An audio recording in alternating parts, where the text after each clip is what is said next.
We have 225 native villages in Alaska. Typically, as Seventh-day Adventists, we've been working in 7 or 8 of these villages.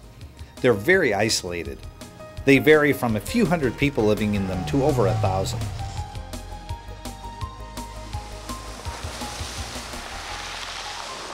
This is St. Lawrence Island.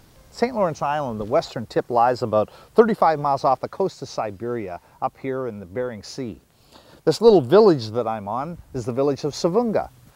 The village of Savunga is built on tundra, and this tundra moves with the village. This originally was a reindeer station that has moved in, changed now into a village of about 600 to 700 people. As you can see, this most of the village is covered with these sidewalks where you stay above the tundra and keep from getting your feet wet, I guess. But my wife and I started our ministry here 26 years ago in this little village, living in a little cabin, very similar to these cabins. It was a one-room cabin, 16 by 20. And we lived here and learned to love these wonderful native people that lived here. My story could also be your story if the Lord is so working upon your heart. I have no schooling didn't attend a seminary. I am following Pastor Leon, who had been here just about 8 years. I'm following him. We're just getting ready to land here in Savunga, and we're on our way to my Savunga church, one of the 2 I have on St. Lawrence Island. It has 20 members, has a village of 500 people. Come along. We're headed for church. This is the way we go to church, in Savunga. Come along, and if you feel real young, you might like to go to church like this.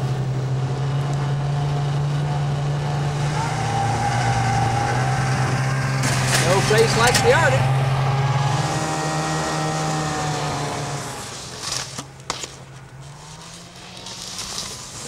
Can you believe a 6-foot drift in front of my church door? What we really need, though, is more of a presence. I'm only able to come out every other weekend and sometimes less than that. It'd be wonderful if we had someone, a retired couple, a student missionary, a task force worker who could stay right here in the village and give it that kind of support that would help it to grow. And we really need that kind of assistance. We have this hope that burns within our hearts. And folks, I think one of the things that we're struggling with here in the village is that I'm only able to come once every other weekend or so, and I need to be here a lot more often than that. We need a presence that is continual here in Savunga. We'd love to see a task force worker, a volunteer, even a retired couple that could come and spend a couple of years right here with the people in Savunga. We do have quite a nice little parsonage here in Savunga. We have repainted the whole inside. Come and I'll show you a little bit of the place. We have a kitchen here that's with running water now. We just got the running water and sewer. An adequate kitchen. It's supplied with dishes and a nice gas stove, refrigerator, microwave. Down the line here we have a bathroom on the right. Get some light on the subject here. And the bathroom has a shower. We've just put in a new mirrors and new appliances, a toilet and shower. Really quite adequate. The pantry off on the left. We have 2 bedrooms, one which we have with a twin bed in it, and we have another one here with a full-size bed. And closets, adequate closets in each. And there's lots of storage upstairs.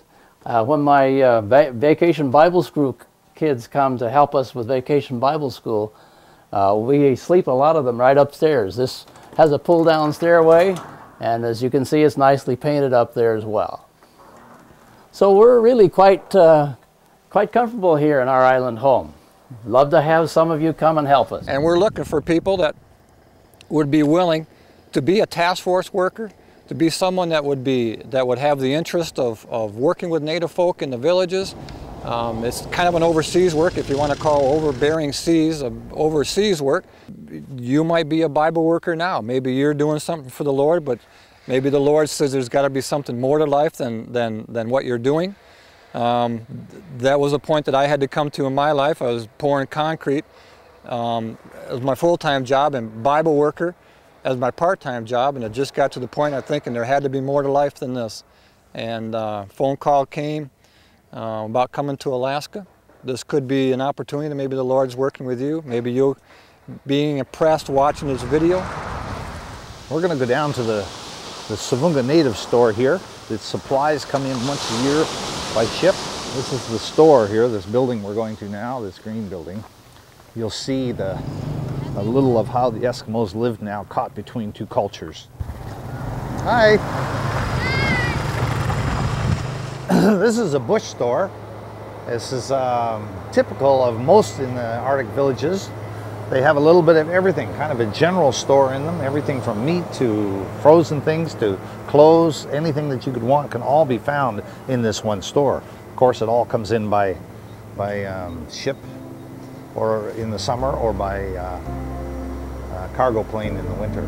But most everything can be found here at one time or another. The isolation here can be a tremendous challenge. Mayor Jane Kava in Savoonga had told us that this past winter there were 6 suicide attempts in one 30-day period. These attempts were made by teenagers. I would like you to meet Carol Cephalou. This is me right here when I was 15. My name is Carol Cephalou, and this is me now. I'm 22 years old and I'm from St. Lawrence Island, Savoonga. I'm wearing this mask because I'm a survivor of suicide. I tried to commit suicide when I was 16 years old. I tried to shoot myself when I was intoxicated. Alcohol is very dangerous because you don't know what's going to happen. You can't really control what's going to happen. I woke up in the hospital in Anchorage and they told me what happened to me, and I remember throwing things around. I didn't want to believe it. And that's what alcohol does to you. It could take over you and destroy you. If I wasn't drinking that night, I wouldn't have shot myself. I've lost 9 friends to suicide in the past 6.5 years. Most of them were drinking alcohol at the time they killed themselves. I'm sure some of my friends wouldn't have killed themselves if they were sober also. Lost my best friend last year. She committed suicide. She used to be one of my best friends in high school. I'm really glad to be alive. I'd like to help my people recover when I get better. I want someone to come and help our young people, especially now. They need help. They need someone to talk to. But right now, we need someone on the island to help us. The kids there need faith-based help. They need someone who could teach them about faith and God, and something that could keep them strong and to keep them going. Carol's right. We need someone in the villages. Let someone come to the island and work with our young people and adults nowadays. And perhaps that someone is you. I'm a pastor, but I haven't been schooled as a pastor. I'm a lay pastor, or not a lay pastor, but I was a Bible worker before I came here. And I've been here 3.5 years. We have a church in a facility both in Gamble, in Savunga, and in Selawik. And they're vacant right now because they're looking for people that would be willing to do this kind of work, do kind of task force work up here in the villages, working among the natives. The work here in the Northwest has gone very well. Up here in Alaska, it's slowed a bit these last couple of years. We're in desperate need of personnel right now. But our churches are still intact. The churches where at least 50% of the membership are native. Other than Nome, Gamble is the other most active church. We're just very pleased of how things have gone, and we just want to see it grow better, and we want to see it multiply, and it just takes good personnel, dedicated people to make it go, and that's what we're after. Welcome to our Gamble Church. This little church is the farthest northern western church in the North American Division. Just over about 10 miles is the international date line where tomorrow is. Just 34 miles is Siberia and Providencia. Here is where we have a little group, about 50 members, very faithful people.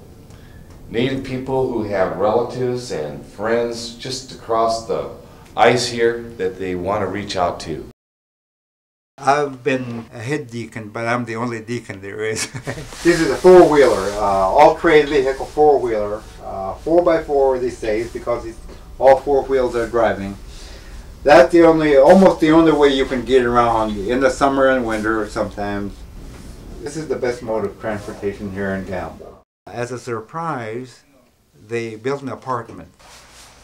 Running water, as you can see, with a garbage disposal, you can hear hot and cold water, refrigerator, and then propane stove, and a pantry. There's always something here, just in case if somebody comes here, visitors, they have make sure that they have something to eat. They get weather-bound. Listen to the weather forecast. It's like we're going to be stuck out here most of the day today. We got wind gusts up to 50 miles an hour with just very limited visibility about the length of a football field. So the winds just keep the planes from landing here. But this is where you learn to be patient. You've heard of the patience of the saints. That's what we have to experience right now. You can see all the conveniences of home. We have a wonderful living room, view out here towards the airport, a lovely bedroom here. It's just a lovely apartment for two, and you can see a little workspace here for computer, telephone, copier. You can see we got washer and dryer here, just uptown, and then here we have the bathroom. And we got running water now, with all the conveniences of home. Shower, you name it. Today we're looking for people to help us to continue this work out here. People who would be willing to come out and exhibit leadership with little nicer quarters, little nicer places to live, so that they could do the work of the Lord. So if you're interested, give us a call, let us know, and we'll work with you. This has been Northwest Spotlight on Mission, and I just want to personally say thank you for your support of missions around the world and right here at home.